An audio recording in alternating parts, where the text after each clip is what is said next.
Hey everyone, welcome aboard the Earthmote. I am Randall. Today I have a product review for you. We are going to be looking at Old School Essentials Adventure Anthology 1.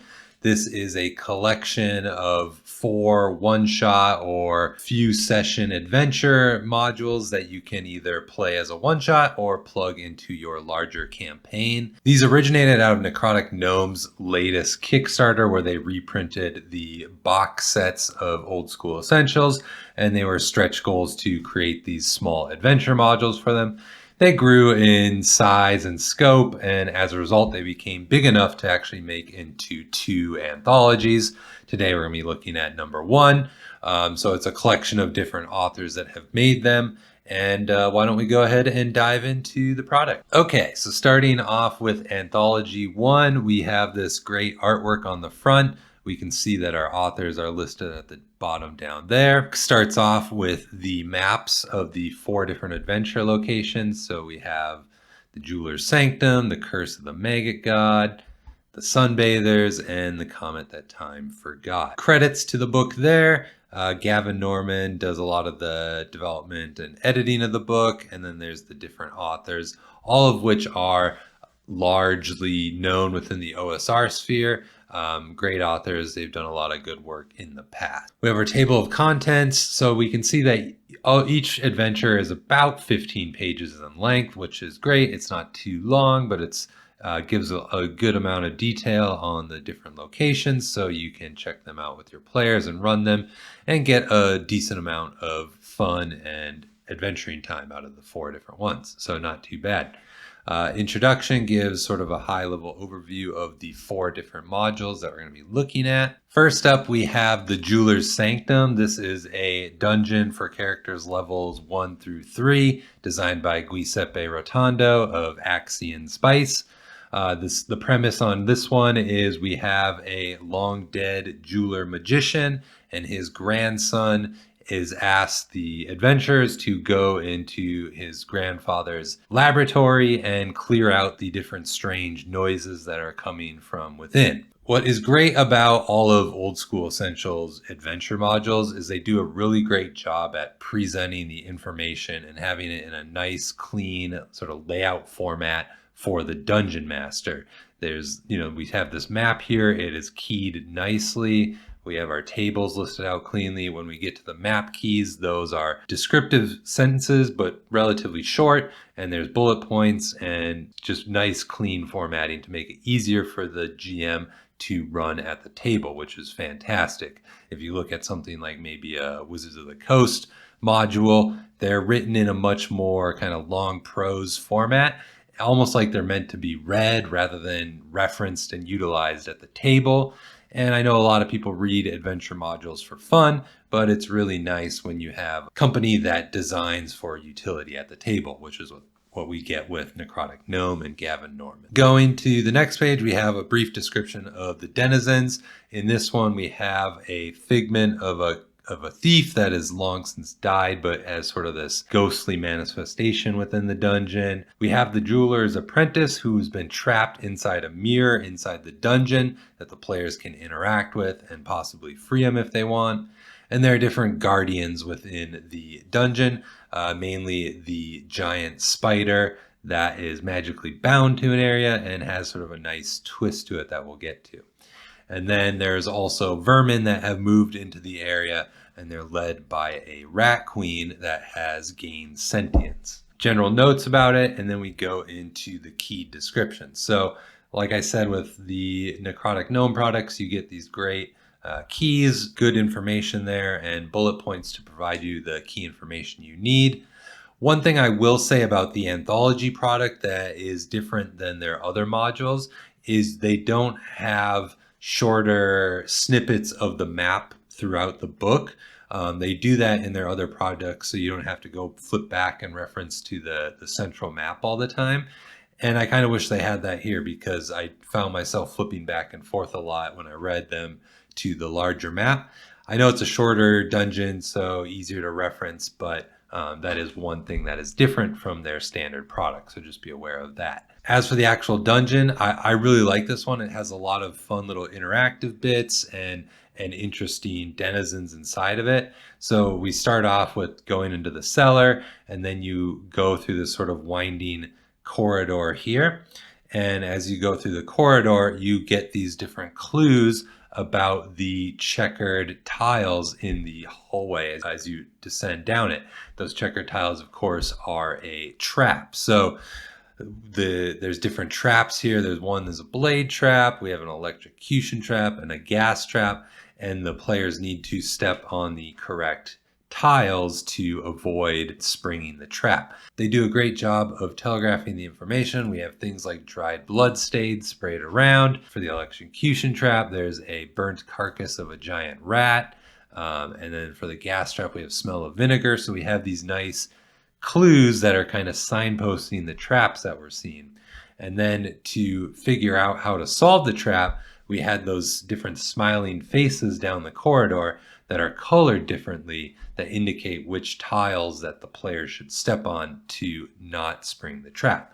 Very clever, nice little interactive element there. Have a trap right off the bat.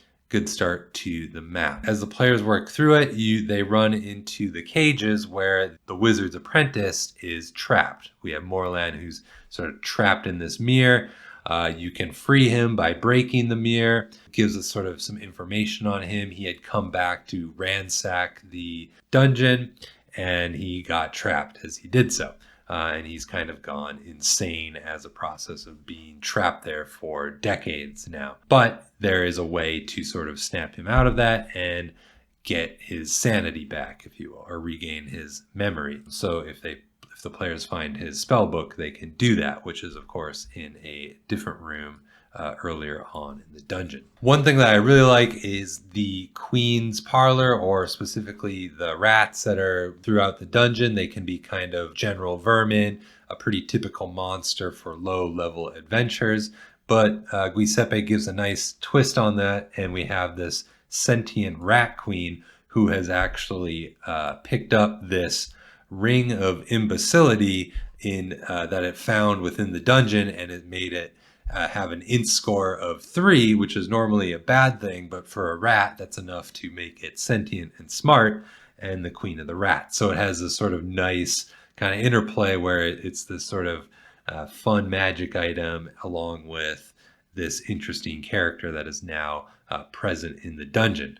And of course, if the players decide to depose the rat queen, they can have access to this ring, and they can, if they give it to an animal, they can give it sentience, or they could trick a future enemy into wearing this cursed ring and become a lot stupider than they might have otherwise been if they were a humanoid. There's lots of different fun little magic items like that throughout the dungeon. Some of them are cursed, some are just sort of simple items that would be useful to a low-level adventuring party.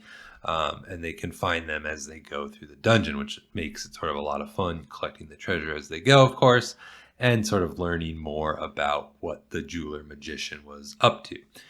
They can find different tomes and items that let them do further magical research. I think that's really interesting and great. I haven't seen that in a lot of products where they have items designed towards that kind of aspect of magical research component that really is sort of a boon to magical users within basic expert rule set, letting them sort of learn new spells or craft new items.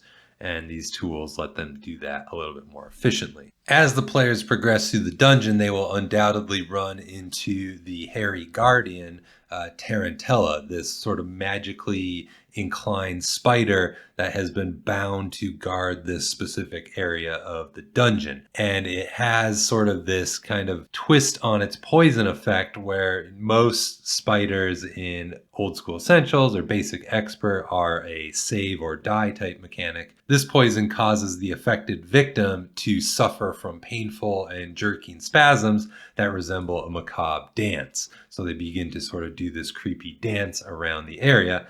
And onlookers also have a chance to become mesmerized by this sort of macabre dance and join in. So if one of your players falls under this, it can start to cascade and be really nasty.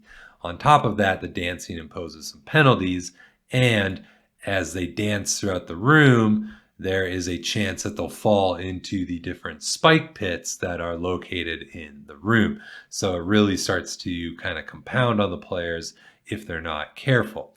If they're clever, they'll learn that they can play music or sing to Tarantella to pacify it. As they continue to progress through the dungeon and finally get to the end, that's where they get to the workshops and sort of find the treasure along with those magical items I talked about earlier, where they reduce costs or provide additional benefits when the players are doing magical research. In the workshop, I believe it is guarded by a set of living iron statues that will come to life if the players don't collect one of the medallions that's located throughout the dungeon. The jeweler magician's apprentice, Morlon, has one of them that he can give to the party, or they can find one if they choose not to interact with him in a different. So that is kind of the gist of that adventure. Overall, I really like it. It has lots of different interactive elements, things to fight, things to talk to, a lot of great treasure, a couple traps, a few different tricks that the players can explore, some different secret rooms. Really nice adventure for a low-level party. Lastly, we have sort of an art depicting a fight with those iron living statues. This is done by Jacob Fleming, who is the designer of In the Shadow of Tower Silveraxe, Through the Valley of Manticore, and The Scourge of the Northland, which I've done a review of on this channel. Next up, we have the adventure Curse of the Maggot God, an adventure for characters levels 2 and 3. This one was written by Glenn Seal. The gist of this one is there was a group of sewer workers who accidentally collapsed a tunnel and found the cellar of a villa on the other side. One of the sewer workers went in to check it out, and the others heard these terrible screams and fled the area. And they've asked the adventurers to go in there and take a look and recover the lost sewerman's body or rescue him if he is still alive. What's actually going on in there is a cult of a maggot god. There is a humanoid cleric that has sort of found this giant maggot that we can see over here in room 19 that they believe to be this incarnation of their god of decay, this maggot. And he has a group of troglodytes that sort of serve him and also worship this god. So we can see over here we have the map. It's keyed out. There's about 19 locations. The players will start here in the sewer, and then they can traverse however they want as they get into the dungeon itself. There's a couple different ways, some looping paths, a couple secret doors, so a lot of nice connectivity there that the players can explore and have a couple different options and choices as they go and navigate this small dungeon. Next, we have the denizens of the dungeon. This one is a little bit more focused. It's really focused on the cult. So we have Malarian, the Unwashed. This is the human cleric that leads the service to this giant maggot, and he has the troglodytes as his henchmen. We have the troglodyte cultists that sort of follow Malarian and worship this god. Troglodytes being a little bit more known for their stench and smell, kind of fit nicely into this sort of decay theme, which is great. And there is a leader of the troglodytes, Mukla Tuk, I'm going to pronounce it as, that is sort of responsible for feeding and guarding the maggot. And of course, he's grown jealous and hateful towards Malarian. So there's kind of this inner conflict there that maybe the players can play off of. And then lastly, of course, you have this giant bloated maggot. It's huge. It says it's over 60 feet long. It's not related to their deity at all, but something has caused it to grow to these large proportions. So here we have the area descriptions and some different artwork around it. All the art in the book is great, by the way. I really like the different depictions that they do to show off the adventure sites and locations. There's a short area where you're kind of in the sewer, which is sort of, I think, areas 1 and 2, and then the players start to explore this old villa cellar. They can't get to the rest of the villa. The stairwell has collapsed and they're no longer able to. So it's kind of condensed to this cellar portion of it. There is also some nice sort of signposting of what happened recently, so they can see signs of blood and struggle along with drag marks in the rooms to get them a sense of where the poor sewerman might have wound up. So that's some nice kind of clues and signposting there. There are some fun interactive elements in the dungeon too, like this pool room where the players can put liquids in this sort of central pool and it will magically purify them into water. It's interesting. I don't know that there's enough information for the players to figure that out. There's no real clues that they should put liquids in it. And once they have purified water, as far as I could tell when I looked through the adventure, there's no real benefit to that through the rest of the dungeon other than just having water if they need it. But there's no other tricks or traps that could utilize that water. A lot of the areas in the dungeon are quarters for the troglodytes. You do get to Malarian's chambers eventually.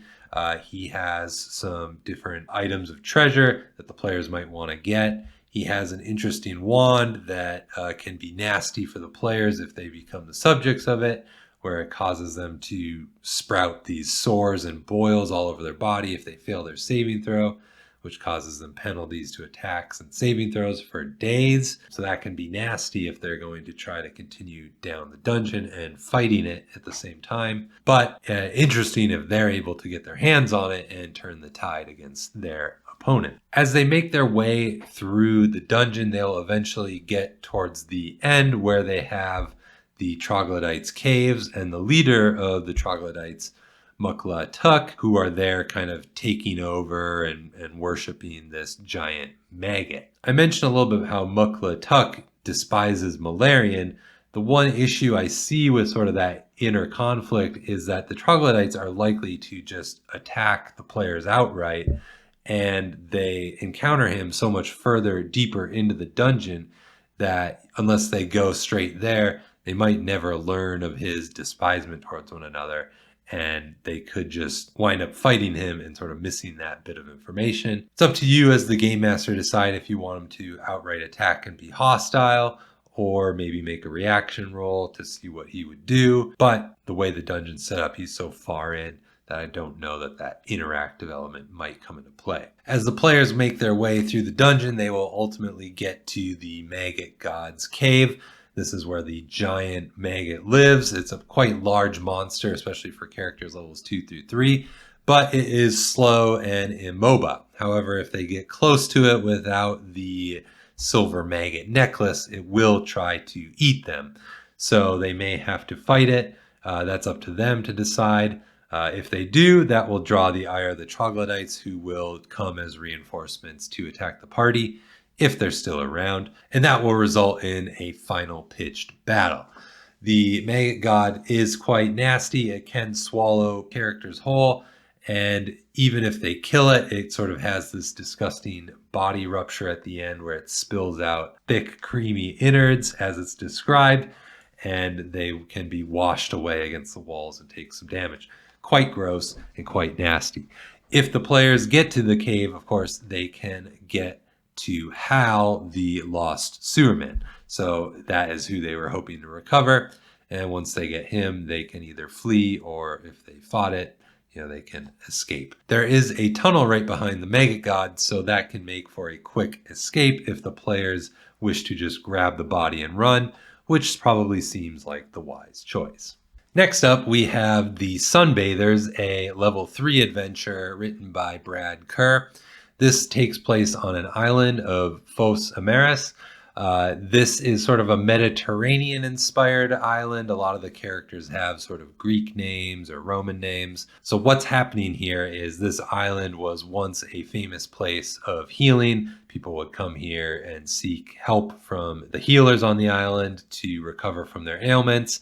But recently, a cult of a goddess of oblivion has taken it over and curing them of all their memories and turning them into these monsters. How the players wind up here, we have a couple hooks for that. So we have a description of the denizens on the island. First up, we have the patients. These are the ones who've come seeking healing on the island, or maybe they've been shipwrecked here, who now have fallen into the hands of this cult, who feed them this sort of magical nectar that strips their memories away. And then when their minds are finally empty and dull, they're escorted deeper into the temple to prepare for ascension. and they ascend into these purified ones. These are these cured humans that have been sort of bathed in this nectar, and then they become sort of these mindless, twitching, human-shaped organisms without any orifices. So it's kind of sort of this really kind of body horror type theme going on here. The physicians are essentially the cultists of Leth, and they are led by Oracle Sebastia, and she also has the assistance of these nannies who are actually harpies that are disguised as orderlies. And lastly, there's a group of lions that are sort of guards and mascots of the cult. So general notes, and then we have kind of the exterior description of the island. A lot of the patients are sunbathing on the beach as their memories are slowly stripped away from them. Number 3, the temple is the keyed sort of dungeon that they go a little bit more in depth on. We have a nice little rumor table here with some different patients that the players can interact with and some rumors that they might be able to share with the party. Some of them might be true, some are false. That's up for the players to kind of discern. Then we have the sort of keyed map here of the temple. So this is kind of a temple that's sort of carved into this hillside or mountainside.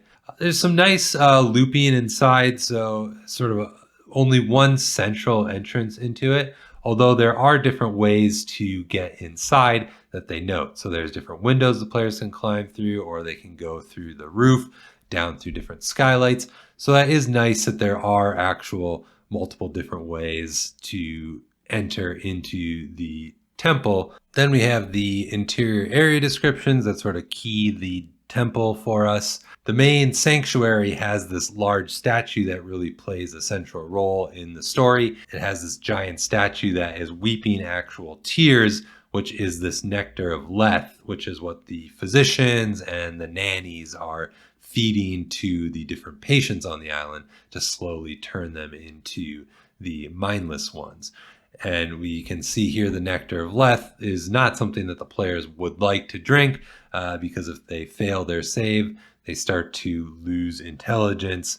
And ultimately, if their intelligence is reduced below 3, they become one of the purified ones. There's a lot of great different scenes depicted in the different rooms. It really gives off the vibe of like a mental institution or an insane asylum where you have these different things happening, like the patients are gleefully bashing each other with these clubs, or one is dead. Sort of these kind of grim, macabre scenes. The patients sort of have no like cognitive sense of what they're actually doing. There are a couple different characters that the players can find and interact with and recruit to help them sort of fight their way through or work their way through the dungeon, as they need to. As the players work their way through the dungeon, they can come to the baths, which is where one of the hooks sort of starts to tie in. The missing hero, Orsolocus, is one of the patients there who has started to lose his memory, but the players can help jog it by sharing his name and sort of refreshing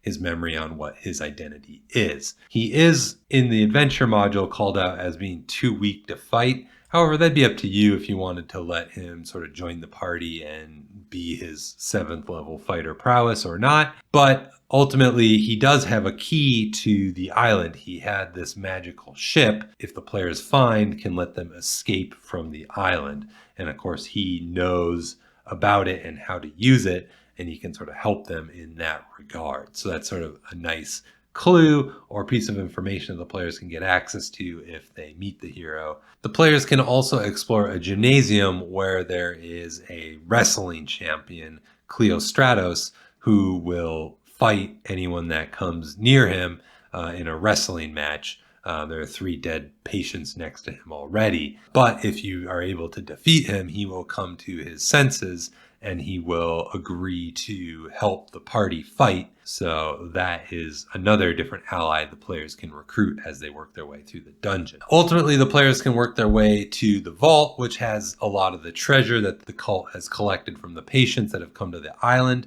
and specifically the magical ship of Orsolocus, a rudder, but it gives instructions on how to transform it into a ship and it can sail away. There's sort of a riddle to it, and they need to collect different items and sort of sacrifice them to the sea to turn it into the ship and escape from the island. Very thematic, very cool puzzle to it. But once the players work their way deep enough into the dungeon, they will start to encounter the purified ones.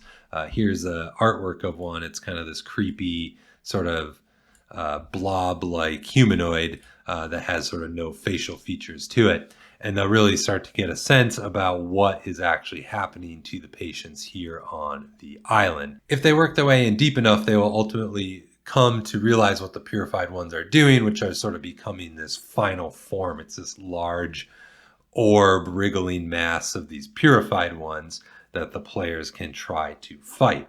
It's pretty difficult, but if they are able to beat it, then they cause the physicians to flee and the remaining purified ones die, and the patients will eventually recover from this nectar that they were drinking. So that is the Sunbathers adventure, kind of this psychological body horror with kind of this Mediterranean theme going on. Very creepy. Definitely worth checking out if you're interested in that.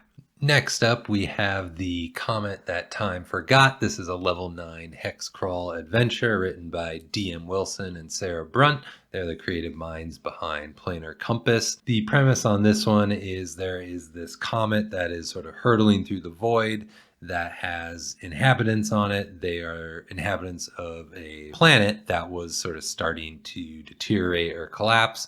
And they had built this portal of time and space, both on their home planet and on this comet, and took off to allow their world to heal. Well, 1,000 years have passed since that event, and the original intent of that gate has long since been forgotten, and the factions on the comet are just sort of fighting amongst one another. How your players get there is ultimately up to you, but you can have them kind of come through that gate and they can sort of explore the comet and check it out. Here we have a hex map with the some keys on it that tell us the different areas of interest. You'll notice that there are a lot of different hexes that don't have any keyed out points. So if you wanted to really flesh it out, there would definitely be some work on your end to do it. Keep in mind, this is like a 15-page adventure module, so they're not going to have the most in-depth hex crawl that you could possibly have.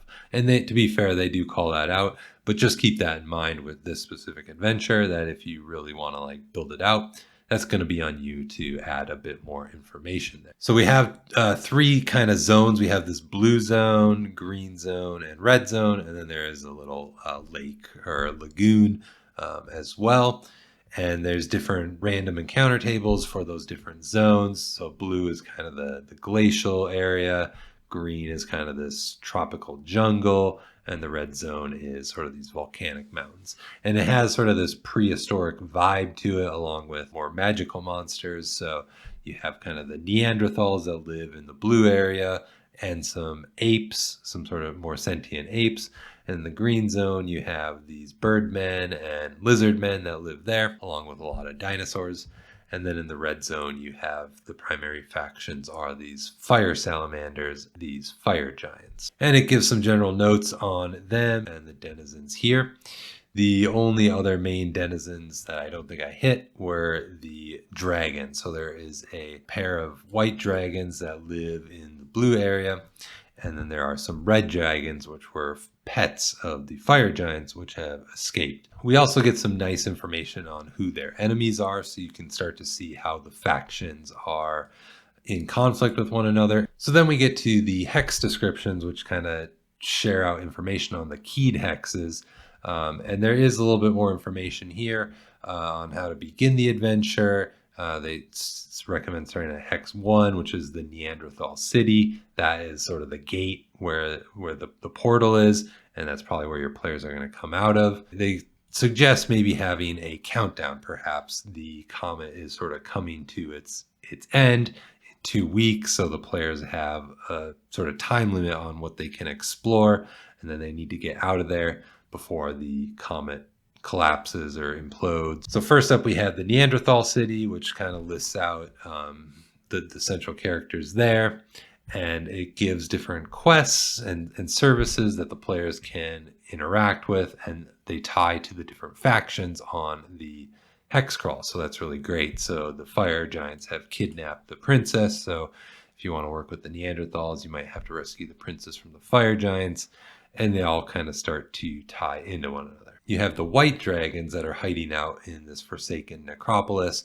so if the players want to get rid of the white dragons as a favor to the Neanderthals, they're going to have to go there and deal with them. As I mentioned, the necropolis isn't keyed out for you, so you as the DM would have to do work there to either make it yourself or find a map that you think is suitable for it. With the green zone, which is home to the lizard folk and the bird folk. For example, you have the bird folk here who are looking to recover their sacred Eye of the Founder, which is a crystal ball that has been stolen by a dragon turtle. Now, if the players want to deal with the dragon turtle, he is quite nasty. So will they be able to complete that quest or sort of outsmart the dragon turtle and get the eye another way? It's up to them. But fighting it head on could be quite a fool's errand given how much hit die it has and its breath weapon at its disposal. In the red zone, there is the Fire Salamander Kingdom, where again you have more inhabitants and their sort of goals and quests and things that they want done. In the red zone, as I mentioned, there were some red dragons that escaped the fire giants and are now living off on their own. They're sort of hiding out in these ruined pyramids. Again, not keyed, so you'd have to do that yourself. And then lastly, you do have the volcanic Fortress of the Giants, which is the only area that has its own keyed map to it. So this is where the fire giant king is living, and he actually has, unbeknownst to him, the portal key. So that is what the players need to get if they want to activate the portal to escape the comet. And there's different information in there that you can sort of turn the different giants against one another. You have the Thanes that have ambitions to be the rulers of themselves, the wives of the giant king who have their own reasons for wanting to betray them. They aren't really fleshed out, so again, you are going to have to decide what those reasons are and how the players might be able to use them or play them off one another. Then you have the Prince Ethelred of the Giant King, who is not really interested in being a conqueror. He's much more of a scholarly type, and he would like to escape, and he's sort of amicable to the party if they're willing to talk with him. So lots of different elements here going on that kind of tie the different factions together and the different quests that sort of loop into one another and kind of contrast and clash with one another. So the players will have to make some choices on who they want to side with and what they wish to accomplish, which is why I recommend maybe using that time limit so they're kind of constrained in that way too. So they can do certain quests but not others, and you know, they have to make some choices on what they want to get done. But ultimately, if they do want to use the portal, it does seem like they will have to interact with the fire giants to get the key, even if the fire giants don't know that. So all in all, that's kind of the hex crawl one. As I said, gives some nice bones for a hex crawl. I do think the GM is going to have to put a little more work in to flesh it out and sort of build out those motivations and different locations to really make it interesting and pop to your players. It is definitely probably the one that you'll get the most play out of, however, where there is a lot more locations and things that are going on. So if you do that work, you will get more play sessions out of it, whereas the other three are probably, 1 to 3 sessions of play at most. So that is Adventure Anthology 1 by Necrotic Gnome and their Old School Essentials line. As I said, it is a nice product. You get sort of the sample of different adventures. All told, it's about 64, 63 pages long. So each adventure is going to cover about 15 pages. As I said, it is available now in print and PDF. I only got access to the PDF as a part of the Kickstarter, and the book literally just became available on Exalted Funeral, so I'll include links to that if you want to check it out. I can say that I do have their other modules, and this one will likely be the same as these in this sort of A5 digest format. The books, at least their other modules, are Smithsonian binding. They're nice quality.